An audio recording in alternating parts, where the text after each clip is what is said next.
Welcome to the webinar, Understanding the Why of Seatbelts and Car Seats.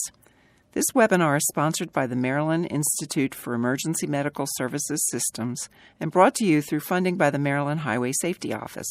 I'm Suzanne Ogaitis-Jones, your moderator. Along with Cindy Wright-Johnson, we run the Child Passenger Safety and Occupant Protection Healthcare Program at MIMS. I'd like to introduce our speaker. Dr. Bahouth is CEO and co-founder of Impact Research, where she and her team of engineers, crash investigators, and medical professionals work with the transportation industry. They gather essential data, analyze it, and translate it into information that manufacturers and lawmakers can use to make the world's roads safer for everyone. Dr. Bahouth's educational background is in mechanical engineering. She received her Doctor of Science degree in 2004 from the George Washington University in the field of transportation safety. She has previously worked with the U.S. Federal Highway Administration, Turner Fairbank Highway Research Center, the National Highway Traffic Safety Administration, and even a medical examiner's office in Pennsylvania. Dr. Bahouth's commitment to using data to save lives means that she chairs the Maryland Occupant Protection Emphasis Area team, and she regularly participates in community outreach to teach the young and the old about crash safety and why and how today's safety measures work. We will now switch to Dr. Bahouth's presentation, but my apologies for cutting off her first couple sentences. Multiple impact crash presentations that we did for all of the NAS investigators that were online at the time. After NHTSA, I worked with Federal Highway Administration, and truth be told, I liked working with the people more than the Highway Administration. But while at Federal Highway, I studied a lot of rollovers and causes of rollovers and how the roadways are part of how the rollovers are happening and what we could do to change that. I am a crash safety engineer by training, and probably my most significant and relevant job at work is being the manager of the BMW Accident Research Program. So for about 75 crashes a year, we investigate full depth from beginning to end, 75 BMW crashes where we go to the scene, we download data, we take a look at about 7 million pictures of the cars. Same with the scene. We talk to trauma surgeons, trauma doctors, and nursing staff, and we put our engineers together with our BMW colleagues and statisticians from our group, and we ultimately make sure the car did what it's supposed to do. So that experience, exposes me to crashes every day, all day, and I see what a good seatbelt will do. The best part of the BMW Accident Research Program is we will not take any crash where the occupants were not belted. So what BMW's stance is saying is, you got to help us help you. So that's one thing I like to tout about BMW and that program, because without the use of the seatbelt, then we can help you for the most part, but we need you to help us help you. So today's presentation, I will talk about the whys of seatbelts. This group obviously knows why, but it's really getting the point across to people who haven't thought about it yet, and to get it to the people who would never have thought about it unless we are reaching out to them. I want to tell you a little bit about some local outreach that I've done in Howard County, where I discussed what is a crash and what does a crash feel like. And again, that was from kids all the way from kindergarten all the way up through high school, trying to figure out a way to get to the parents, because ultimately you can't put all that responsibility on a 6-year-old, can you? So I'll talk a little bit about that and how people can get involved that way. I want to discuss some safety factors that are in our cars. It's not altogether obvious to people, maybe not even yourselves, about the technology that's in cars that are helping people stay safe in crashes. And I'll also talk about crash dynamics and occupant kinematics. That's just a fancy way to say, how does your body move during a crash, right? And then I'll go over a couple case reviews to show you basically the ultimate outcome of crashes where you're belted or not, and to compare them. Before we get there, I want to talk about, in Maryland, motor vehicle occupant fatalities. So in Maryland, we have across the board for many years running, about 90% of our population is belted, which of course means that we've got about 10% of our population is not belted. And the fatals, let me move this out of the way if that's possible. The fatals in Maryland counts to about 342 killed in 2017. That number changes a little bit, but it's about 242 in year 2017. And what does that mean as far as the percentages? It's about 42% of the people who were killed in Maryland in 2017 were unbelted. That's almost half. So what does that mean? 10% of those who are unbelted in the state of Maryland made up almost half of the people who were killed in that year. That's a big number. It's an astonishing number to me to think that just a small population of only 10% of unbelted people are making up almost half of those who were killed. So if we look at it this way, in 2017, 42% of those were unbelted. That's 143 people who were killed. And we all know that seatbelts are about 60% effective. And if that's the case, then in 2018, had they been belted, we would have saved 86 lives, 86 people not killed. So it's a staggering number. I think it's an easy number to get to if we could just get people to understand what we know. So some more statistics just to get us in the mood for it. So what are the chances that you will die in a crash this year in Maryland? And in 6.2 million people in Maryland, 300 occupants will die, about 300 occupants, hopefully less, but that's been the stream. So that means about 1 in 20,000 people will die in Maryland this year in a car crash. All right, so what are the chances that you'll be injured in a car crash this year? 6.2 million people in Maryland, about 40,000 people are injured in a crash in Maryland every year. And so that means your chances are about 1 in 155. So they're getting smaller, and I think there's probably nobody here who would take injured over not injured. So then what about if you're just in a crash? What are the chances that you will be in a crash, not necessarily injured? 4.2 million drivers in Maryland, 160,000 involved in crashes each year. That's down to 1 in 27. Now, if I knew that I was going to be in a crash, can you guess the day? And could you guess the week? What are the chances that you wouldn't buckle up? And I think everybody online here agrees that's probably not going to happen. We would all buckle up. But it's those people who don't get what we get that we're concerned with. So that brings me to our local outreach. We're in Howard County, and it was easy to kind of get partnership with the Howard County Police, Fire, and also the Police Foundation. Why did we do this? Because there was a lot of observations on my part in seeing kids who were not buckled up in cars. Driving down the road, driving on the highways. I remember seeing a 2-year-old in the front seat on mom's lap going down 29. And of course, it makes me just gasp and want to stop and get that parent to stop driving and help them understand what they need to know. It happens all the time. I don't know if I'm just looking for it or it just comes to be apparent to me. But that's why I decided to do this, because the parents are belted. Why aren't the kids? The parents are belted because they don't want a ticket. I'm convinced of that. They understand that they will be ticketed, especially in Howard County where the use rate is pretty high. So why aren't the kids buckled? I have a lot of theories about that. But what we decided to do was a kind of competition called the Battle of the Belts. And then that was, I'll tell you about that in a minute. And then it was followed up with a presentation for kids in elementary school and one high school. And it was called The Science of Seatbelts. And again, this was in partnership with the Howard County Police, Fire Rescue, and Police Foundation. So the Battle of the Belts took several, or I guess 2 elementary schools and then a high school. These schools were chosen because they had high student drop-off rates. We wanted to get to the schools where we knew a lot of kids were going to be dropped off by mom and dad. They weren't necessarily supposed to be dropped off by mom and dad. A lot of these schools are walkable schools, they're neighborhood schools. So For mom and dad to be driving them is something special. And we counted belted versus unbelted students prior to that drop-off point.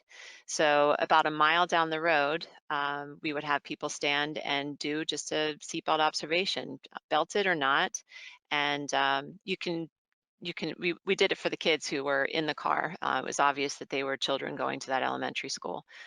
And then at the drop-off point, we'd have Howard County Police and fire and rescue guys greet the students and the driver, and they would hand them this flyer that we had. We made this hopefully self-explanatory, easy to read, because as a parent, you have about 3 seconds to understand what you're trying to be told here. And it was a reminder from the police, who were in uniform, of course, hey, buckle these kids up because we're going to be here again and we need them buckled up, and trying to get that point across. After these observations, we followed up with an education of the students themselves, and then also 5 more observations to mark the improvement in the seatbelt usage. So for the first elementary school, it was an unbelievable 49% of the kids were belted. This is coming from Howard County, where there's about 94% front seat adults are belted. So that means mom and dad are buckling up, but they're not bothering to get the kids to buckle up. Or the kids are thinking, I'm so close to school, it doesn't matter, it's just down 2 streets, we'll get there easy. But regardless, we had less than half of them were belted. And this isn't properly belted. This isn't taking a look at how the car seats are installed or anything. This is, are they in the car seat with the belt buckled? At the second elementary school, which was a different demographic, they were about 70% belted. And at the high school, we're looking only at the kids in the front seat, and they were about 84% belted. And during the time of this, of the observations, NOPIS controlled intersection study was at 88 or about 86% belted in the front, with about 75% in the back. So as you can see, these elementary schools were below the NOPIS study, and in one case, way below the NOPIS study. And so we got into the schools finally. We did about a 45-minute interactive presentation for the kids. And coming from me, I've got 3 boys, and I understand that there's no fluff with these kids. You got to give it to them straight. There's no because I said so, because my kids are constantly asking, well, why? And it occurred to me, as soon as they understand why, I don't have to keep explaining it. So I got pretty good at making them understand the why. The presentation was tell it like it is. We didn't make it scary in any way. We told them basically physics from a kindergartner's point of view, all the way up to, in the elementary schools, up to 5th grade. And we let them figure it out by themselves. We let them figure out what the significance of the seatbelts are. And it's not just the importance of the seatbelt, but it's the why am I doing this? And again, the hope was that they wouldn't forget it, and that they would understand that there's no choice in the matter. You're always buckling up. So a little bit about what we taught them. Again, it's called the science of seatbelts. And what we first started out with was, what is a crash force? I mean, these kids, they understand what it is to push. They've got brothers and sisters and friends who have pushed them on the playground or, down the hallway. So we made the relationship for them that a pushing force really is what's happening in a crash. The crash is pushing you. So they got that point pretty quickly. Then we described to them, well, what is a crash? They've seen cars crashed on the side of the road, but really what's happening? So we broke it down for them. The car is moving, and then it could really hit anything. It could hit a tree or a car or an animal that went on the road, or some sort of wall, or anything is in the way. It could hit anything, and then eventually the car is going to stop. It stops because something stopped it. And then the kids can imagine that, what happens to the car? It's all crashed up, and there's glass and just mangled metal, and they can picture that in their head. They've seen it. So then the question was, what happens inside the car crash? And this is what the kids needed to understand, because at the end of the day, we don't care about the car itself. We don't care about the mangled metal. We care about what's happening on the inside of the car. So we described to them that there are 3 parts to a crash, and there's a pre-crash, Of course, what's happening beforehand is somebody speeding, is somebody swerving to avoid a crash? Did a deer jump out in the middle of the road? Is there ice? Then you have the actual crash happening, and then there's post-crash. Sometimes post-crash could involve a second impact, or sometimes post-crash can involve a high-speed rotation of the vehicle or potentially rolling. So there's many parts to the crash, but what's important is on the inside of the crash, or on the inside of the car, we have one crash with three impacts. The car impacts the object, that's the first impact. That's what everybody is used to seeing. Then the second impact is when the occupant impacts the car. And this is just showing obviously a pretty horrendous crash if they're hitting the dash, but also this picture doesn't have an airbag, which most cars do at this point. And then the third impact is the organs inside the body that will hit the skeleton. And from my point of view as an engineer, that's the part that I'm worried about. That's the part that's most concerning to the trauma doctors. They need to stop the impacts from the organs and the inside of the body to the skeleton. If that can be prevented, then you're more likely to walk away from the crash. You're more likely to have a good prognosis if you're hospitalized even after a crash like that. So from the kids' point of view, what do you want to stop you in a crash? And they saw a picture of a wall and no, they obviously know, I do not want this wall to stop me. And then how about the radio? And it occurred to them, hold on a second, that's pretty stiff and pretty hard too. It doesn't look like a nice big cushiony airbag pillow. So probably don't want that. And the back seat, they were okay with hitting the back seat during a crash, which was kind of interesting to me. They were okay with it because they kind of knew that that's what they're going to hit. So obviously we had to move on to a little bit more deeper with them. And is there something better? Of course there is, and it's a seatbelt. So we get into talking about what it means to have the seatbelt. But before that we went into that, we talked about what does a crash actually feel like. So moving 25 miles an hour, we're probably all drivers, and we all know that 25 miles an hour is pretty darn slow. And in my neighborhood at 25 miles an hour, I don't think anybody drives 25 miles an hour, frankly. It's not moving at all to these drivers. So occasionally we'll have people driving that slow. What are the crash forces that we feel in a crash at 25 miles an hour? So we brought it back to the kids and we said, if you were in a crash at 25 miles an hour, and we indicated to them just how slow that is, that's 1,500 pounds of crash force that they need to deal with. And of course, they don't know what that means, but they do know that 1,500 pounds, that's the weight of a cow. Okay, I can relate to that. I understand that I want to have nothing to do with that cow running at me. I can't counteract that. And the mantra that we had was, I'm not stronger than a crash. 1,500 pounds is a lot. And these kids understand that they are not stronger than that crash. They need some help from the seatbelt. What I didn't share with the kids, but what I've shared with maybe high schoolers or other presentations is the comparison to something that you could possibly relate to if you haven't been in a crash.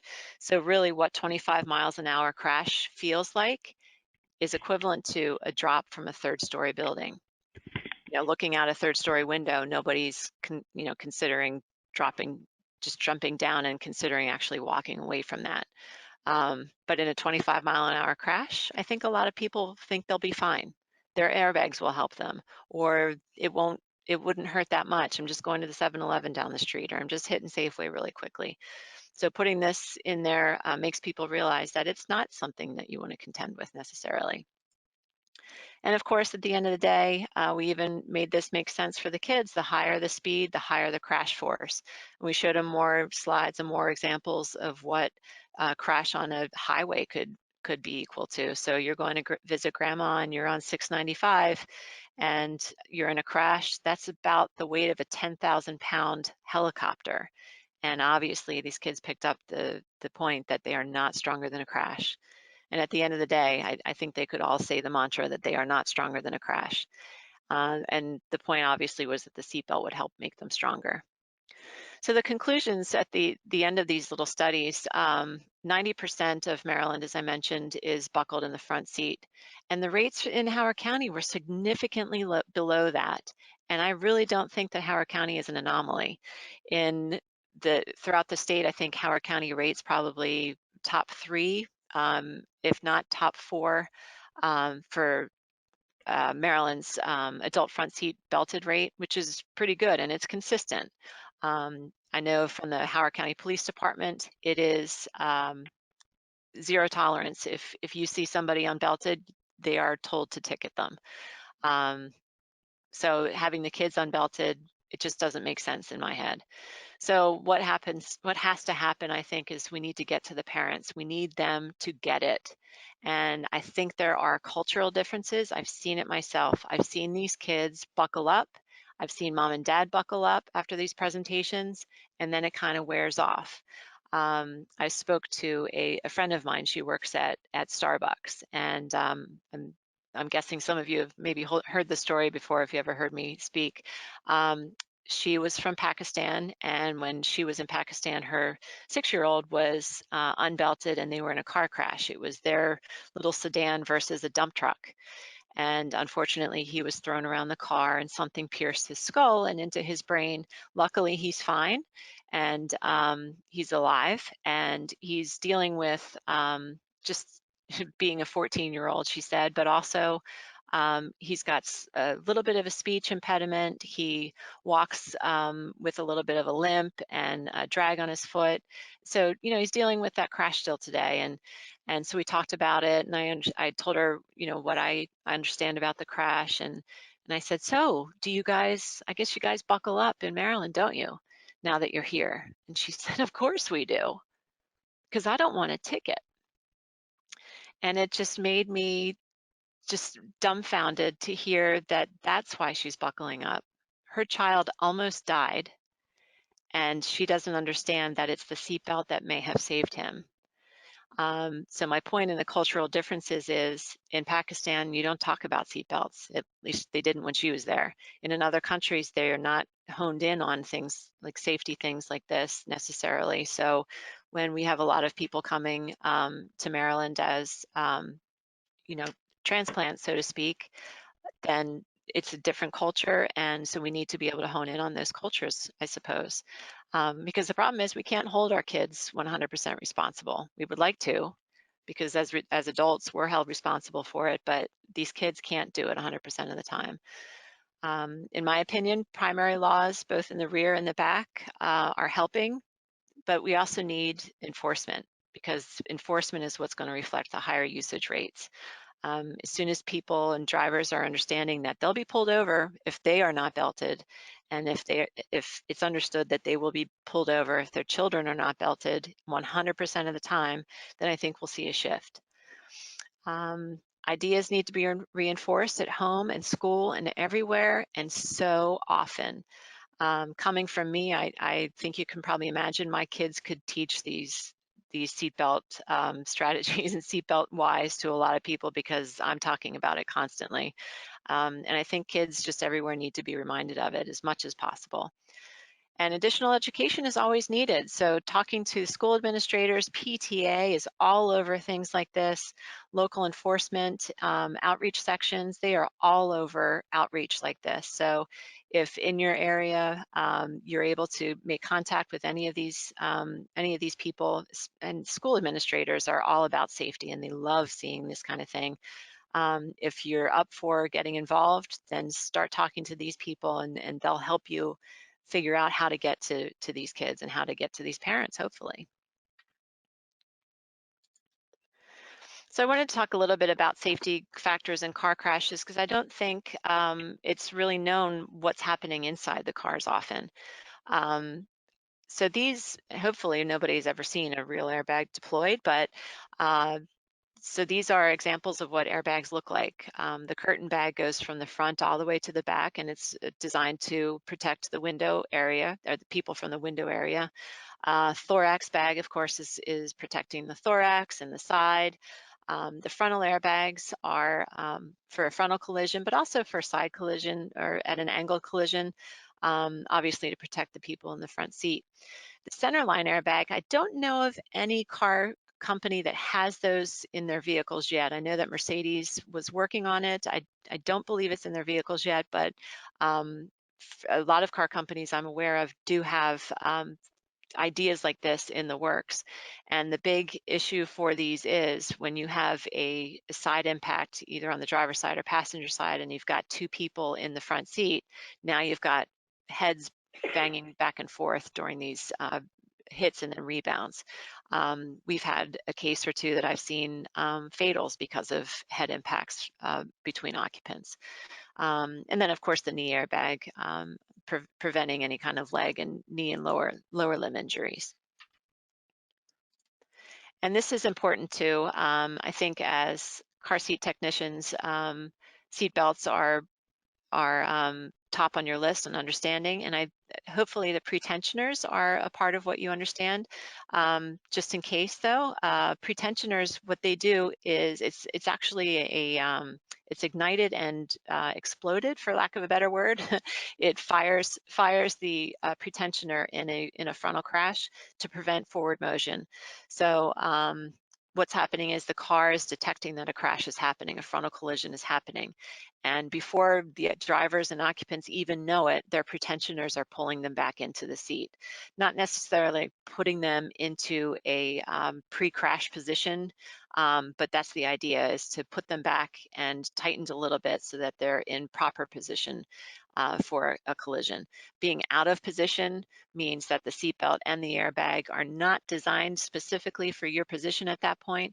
So the pretensioner kind of helps that. It's not perfect, but it's putting you up and in position as much as it can. On the other end of that, however, is a load limiter. So if we were to have a horrendous frontal collision and the pretensioner puts you into position and then it locks and doesn't let you extend forward during the actual collision, now we're worried about chest compressions that could injure people, I think immediately of elderly, men and women, but also in younger population. So the load limiter actually lets the seatbelt release a little bit during the collision. And all of these are just to put everybody in the best possible position during the collision and to help ride down. So crash dynamics and occupant kinematics, really what this is saying is, which way is my body going to move during a crash? And I think it's important to think about this because sometimes parents need to understand, why do you need this car seat in a frontal collision, or why would you need it in a side collision, and to understand exactly what the crash force is going to do to the body movement. So ultimately, it's the body moves toward the crash. In whatever kind of collision you have, if you have a crash on the front, the body is going to move toward the front, just like this schematic we have here. So in a frontal collision to a tree, the body movement moves toward the crash. If it's a rear end collision, the body movement goes toward the crash. And again, this goes for any kind of side impact. Now on a rollover, the body ends up going like on the outside of the car, on the outside of the roll. That gets a little complicated. And this is all belted or unbelted. Unfortunately, this is going to happen. In an unbelted rollover, all bets are off. I can't predict where these bodies will turn, but what we need to know though is that during a crash, the body is moving toward the crash force. So keeping that in mind, I'd like to show you this Siren Case. It was a 2013 Ford Focus versus another vehicle. It was a head-on collision, and in this diagram here, we have the car number 1 was the Ford Focus. The red car is the Ford Focus. So what happened was the blue car, the car number 2, blew through the stop sign, and the Ford Focus wasn't able to react in time or see it in time, and then they ultimately had a head-on collision. The speed of the red vehicle was about 53 miles an hour at the time of the crash, and the delta V, which is just the change in velocity, which is really what your body is dealing with during the crash, was about 24.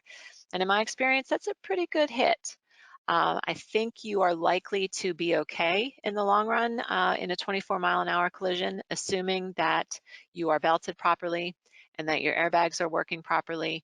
I'm concerned about the people in this car, but I think they should be okay. In this vehicle, however, we had 3 occupants, 2 in the front seat. One was a 41-year-old male, he was the driver, and a 33-year-old female, she was the front seat passenger. And unfortunately, in the back seat behind the front seat passenger was an unbelted 13-year-old. So we have something called urgency. It's actually the risk of injury. If you take all of these factors into account, the direction of the impact, the speed of impact, the delta V, were people belted or not, even ages, we can come up with the risk of injury that is the case for a crash like this. In this case, in a belted occupant, it was a moderate risk of injury, and unbelted, it was severe. And actually, that's how it turned out. But before we get to that, here's a picture of the car. It's a pretty good heavy hit. You can see from the side angle here, we've got several inches of collision damage in the front. I look at that car, and again, I'm a little bit concerned, but if you're belted, then I'm thinking you're gonna walk away from this, if not minor injuries. And here's the inside of the vehicle.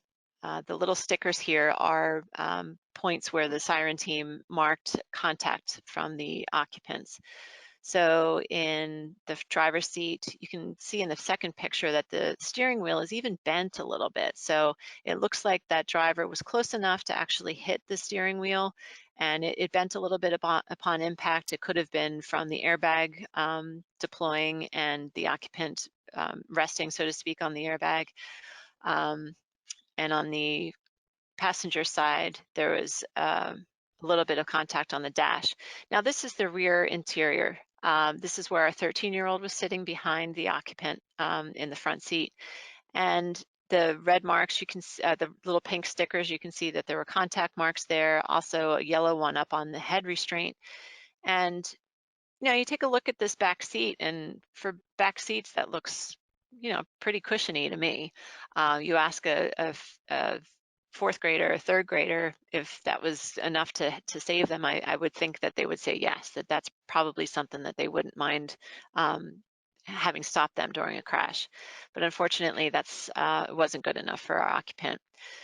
So what I alluded to is the driver and the front seat passenger, they had minor injuries, bumps and bruises and scrapes, and really nothing to be concerned with. But it was our rear seat passenger, a 13-year-old, who did not walk away very intact. He had fractured to his left orbital roof. The picture on the bottom left shows you where the orbital roof is. It's just on your eye socket, basically the top part of it. He also had a fracture to the front left skull, and his nose was fractured. He also, because of these fractures, broke open the skull so that air was able to seep in. So he had air basically in his skull cavity. And all of these fractures and injuries were attributed to hitting the head restraint and the window frame. Based on the kinematics of this kid during the crash, he went forward and turned a little bit to his right, and that's why his left eye socket was taking the full force. So that's our 13-year-old. I want to show a little bit of a contrasting case. This really brings it home when you're trying to convince somebody belted or not belted. And these were two BMWs. I pulled them from NAS, which is NHTSA's repository for crash investigations that they've done for decades, and also one from Siren. So the first one on the left is a BMW. It's a 5 Series, and there was only one occupant.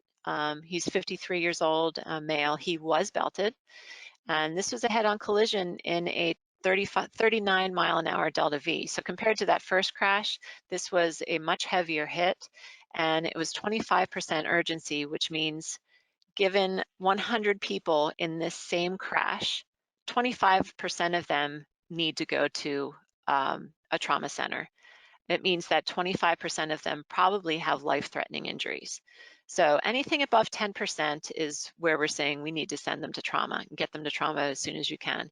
So this one was at 25% urgency. And again, he was belted. So then let's look at the other side, a contrasting view. This is a BMW 6 Series. He's a single occupant, 31 years old. He was unbelted. He crashed into a concrete barrier. It was a side swipe. It wasn't necessarily a front end. And his Delta V was only 8 miles an hour. It put his urgency down at below 3. So like I just said, anything above 10, I'm concerned and you need to get them to a trauma center. But for 3%, I'm expecting this guy to walk away. Should not be bad. And that's even unbelted. That's concerning now. All right, so we'll show a couple pictures from each of these. Let's see, this is the exterior of our 39-mile-an-hour crash, the heavier crash. And you can see that we've got plenty of crush here, 31 inches, 34 inches maximum crush on the driver's side. And it's a width of 61. It's almost all the way across. So it was a pretty good frontal collision for this gentleman. This is on the inside of this vehicle. The first picture is circling the seatbelt as it was retracted, and there were about 150 millimeters of extraction. This is the load limiter working. So the seatbelt pulled him in with a pretensioner, and then during this frontal collision, it let him go out. It let him pay out that seatbelt about 150 millimeters. And again, the picture on the right shows you that the pretensioner was activated. So this car did everything that it needed to do to keep this belted occupant in position for the crash. And these were his unimpressive injuries, thank goodness. It was an abrasion from contacting the airbag. This guy went through a really heavy impact and walked away literally with a scratch. So in contrast, here's the BMW 6 Series with an 8-mile-an-hour Delta V. This guy's crash, not so horrendous. It looks pretty bad considering all of the plastic is moved around and you know, it looks like it's pretty bad, but underneath all of the structure is intact. So this is what happened with this gentleman. He was on the highway, ended up hitting this concrete barrier that's on the right, and then shifted over to the left, and then hit the second concrete barrier. And again, this wasn't a frontal collision. It was just a side swipe. You can see how his car actually swiped against the concrete barrier there. You can imagine how it just hit there and kept going. And this is the inside of his vehicle. You can see the yellow circle that's up at the where the rearview mirror is positioned. The rearview mirror is just out of picture there. There was contact up there. That was possibly a hand, maybe head hit up there. Again, unbelted, all bets are off. I can't really predict what hit up there necessarily, but it's likely one of the two. The orange circle on the bottom middle, you can see that the steering wheel again was deformed. So not only did the airbag deploy and he hit the airbag full on without the seatbelt holding him back, but he also bent that steering wheel pretty significantly. And then you can see on the red circle and the blue circle that there was contact over on the center console as well. So this guy was moving all around the car during these crashes. And unfortunately, he had a whole list of pretty severe crashes or severe injuries to worry about. He had bleeding in his brain. Subarachnoid hemorrhage is bad news depending on how severe it can get or how long it will go. Hematoma, he's got bruising and blood collecting in his brain. He had a fracture to his acetabulum, which is just his hip. I believe that was on his, it was on his right side, and then contusions and lacerations. So he spent about 6 days in the hospital with a traumatic brain injury. Came back around 6 months where he was feeling like himself again. And the hip, unfortunately, even as a 31-year-old, breaking an acetabulum like that, it's going to affect him for the rest of his life. He'll function normally, but it's probably a daily thought for him. So again, just to compare the two, we had on the left a really heavy hit kind of crash. This is 39 miles an hour, and he walked away with literally a scratch. And this gentleman who was unbelted in an 8 mile an hour, and that's barely moving, right? I mean, it's not a whole lot to contend with in comparison. And he did not walk away very well. He's got a lot of brain and head injuries that I'm concerned about, not to mention that fractured hip. So I wanted to go a little bit into possible injury patterns, and this could be some background information when you're speaking to parents. not necessarily would I get into any of this with parents, but sometimes they have questions about, what is the seatbelt actually preventing on my child? And, this is more into answering the why, and let's understand about why we're using the seatbelt. So in a frontal collision, what I see a lot is fractures on the collarbone, obviously from the seatbelt. It could also be on the sternum and any kind of rib injury. This is kind of picturing a driver. So anywhere where the seatbelt is laying on the body, it's possible to see fractures there. And in my opinion, those are welcome fractures, because imagine if you weren't belted, what could have happened, right? And arms flinging. We don't have seatbelts for arms necessarily, so airbags are helpful, but sometimes arms get thrown out against hard interior, and it's something that we just have to learn from, and hopefully eventually protect against that even. Um, Frontal collisions also bring in lower limb injuries, foot injuries. A lot of times when people see a collision coming, they'll brake very, very hard and actually break their foot because of braking hard. It has nothing to do with the crash necessarily, not in and of itself, but pushing down on that brake pedal, the foot actually wraps around the brake pedal and fractures that way. So this is belted, and if you're unbelted, unfortunately, all bets are off. I can't really predict too much about what's going to happen, but I can tell you it's a lot of the same injuries. And unfortunately, step further, you have internal injuries. And again, we mentioned that those are the ones that I'm most concerned about. Broken bones, we can deal with that, but it's the brain, the lung, the heart, spleen, liver, anything inside, even just the gut, having injuries with the gut. It's obviously something we need to protect against. Unfortunately, our skeletons are not whole body, right? So we need to be able to put the seatbelt where it's going to stop the skeleton. Unfortunately, unbelted, all bets are off. I can't predict what might happen. In a near side crash, near side means that the occupant that we're talking about is actually near the crash location. So in a near side crash for a driver, I'm looking for left shoulder injuries, ribs on the left, arm, hand, pelvis, maybe lower leg. And of course, depending on what kind of intrusion you might have on a crash, we're looking for heart and lung, spleen, any kind of occult injury that's not obvious. The curtain bag and the thorax prevent against a lot of this, but depending on how much intrusion you have, near side collisions get me a little anxious. That's for sure. Interestingly enough, though, far side impacts are sometimes just as concerning. So again, far side is like in this schematic, we have the driver and the impact is coming from the passenger side. In this case, you might have rib injuries, fractures. You might have pelvis fracture, depending on how high this crash was or how fast the crash was.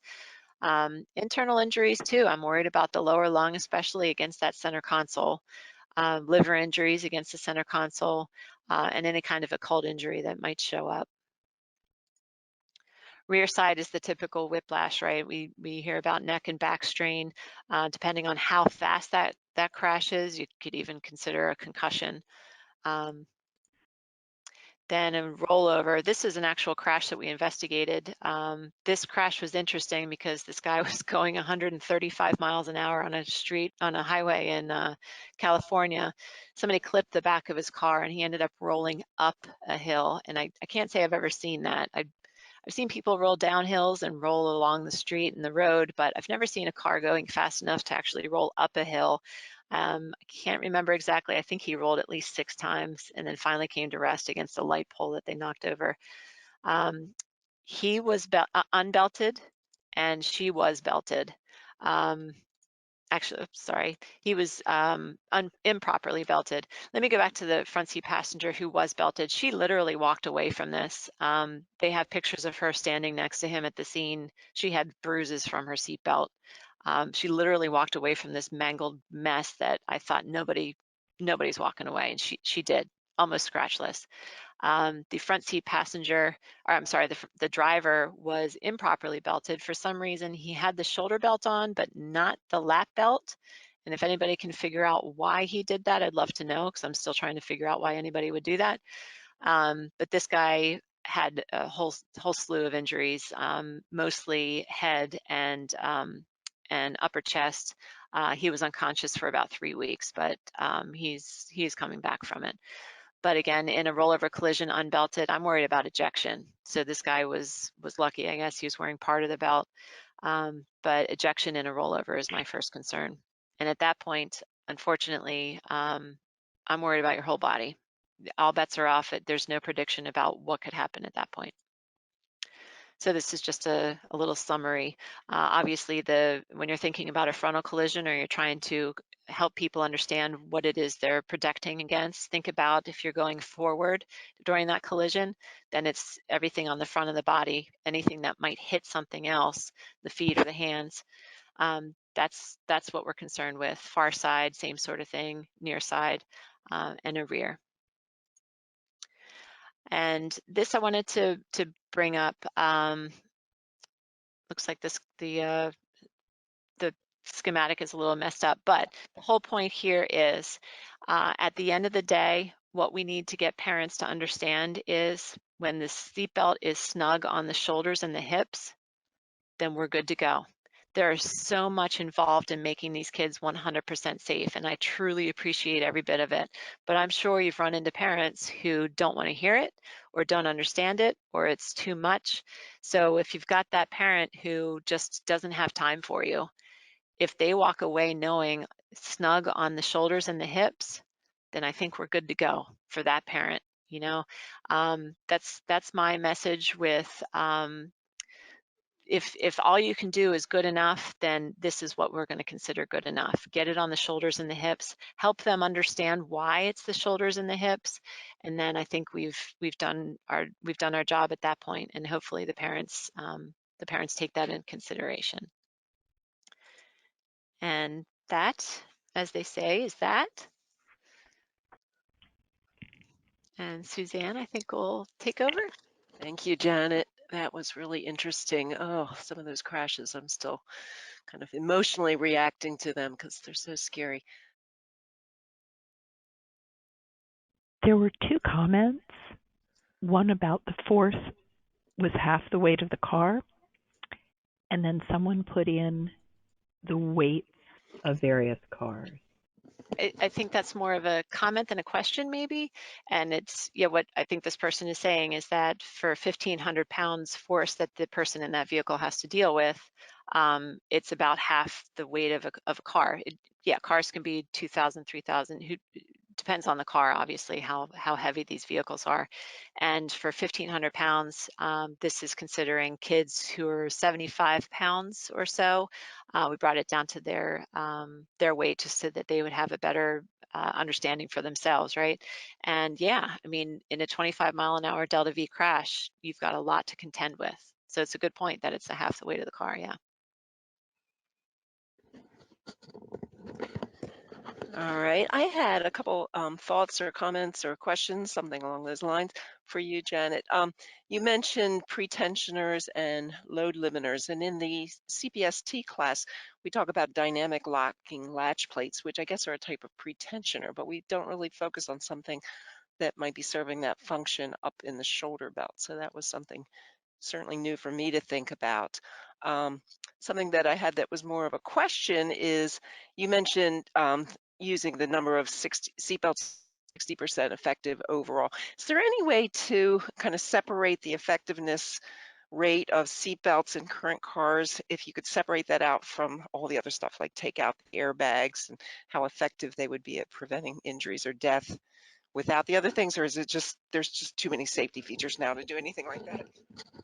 Well, it's true. There's safety features constantly being put into these cars, which actually are just computers, really, at the end of the day. It just comes from it's a lot of data, obviously, and it's proven that 60% of the time it's going to prevent injury or life-threatening injury, and so that's where that came from.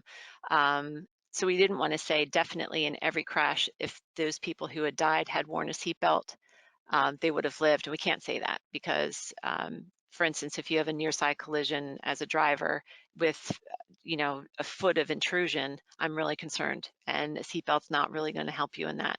in that regard. At the end of the day, though, all of the technology and all of the computers and all of the super smart people that put all of these new everything into these vehicles, it's really inertia that is not our friend. So if we can stop inertia, like the actual force of what our bodies have to contend with, then we're good to go. As soon as somebody can come up with an anti-inertia device, and I've suggested it to BMW, it's kind of tongue-in-cheek, but if we can come up with that, then we'll all survive every crash. The closest that we've come to it is the seatbelt, and that was back in 1955, and wow, they came up with it back then, a 3-point seatbelt out of Sweden, and that's the last ditch effort to keep people safe. So if you're in a collision without a seatbelt, but you have the airbag, you are not nearly as safe as you are with that seatbelt. It's the inertia that's being slowed down and quote unquote stopped by that seatbelt. And until we can do that 100%, then the seatbelt is really our best bet. So we're wrapping this up now, but I want to just mention in general that the National Highway Traffic Safety Administration always is a great resource for information about car seats, seat belts, crashes, data. And so there's some contact information there, their websites. The Maryland Department of Transportation's Highway Safety Office is a great way to find out Maryland-specific data. There's my project, that's the third listing down there. I'm happy to provide materials and training to anybody in Maryland, particularly healthcare providers. And then, of course, there's the Maryland Kids and Safety Seats program out of the health department, the state health department, and they provide all kinds of services, everything car seats, to all of Maryland.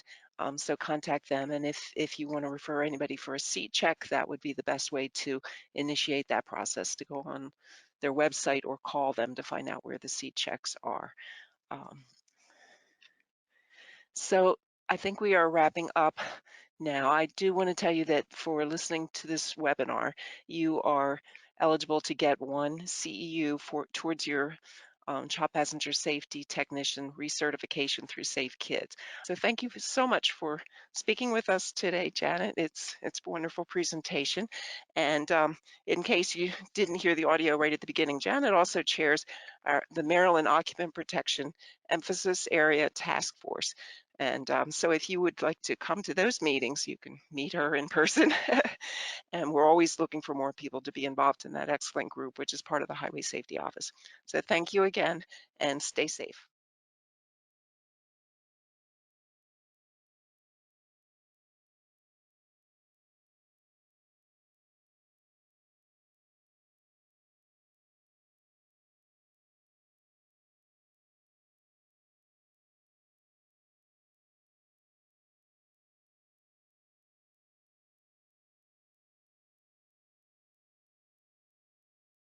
California Casualty has been endorsed by the MSFA for 10 years for its auto, home, and renter's insurance. It is our honor and privilege to protect those who protect our communities. Happy 10-year anniversary to the members of MSFA. Thank you for all that you do. For more information about our program, please visit www.calcash.com/MSFA. We look forward to seeing you at various local, county, and state events.